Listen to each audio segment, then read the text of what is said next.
ত্রয়োদশ জাতীয় সংসদের সংরক্ষিত নারী আসনে নির্বাচিত সংসদ সদস্যদের শপথ গ্রহণ অনুষ্ঠিত হচ্ছে। আমরা সরাসরি চলে যাচ্ছি সেখানে।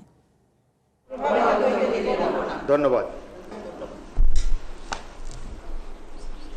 ধন্যবাদ মাননীয় স্পিকার।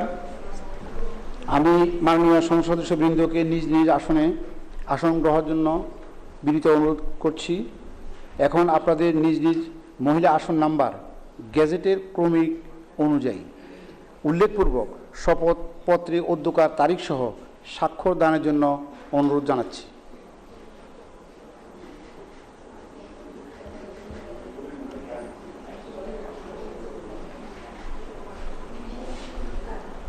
আমার প্রথম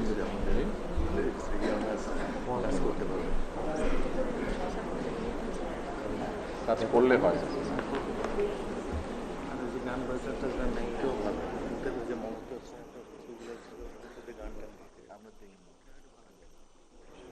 আমরা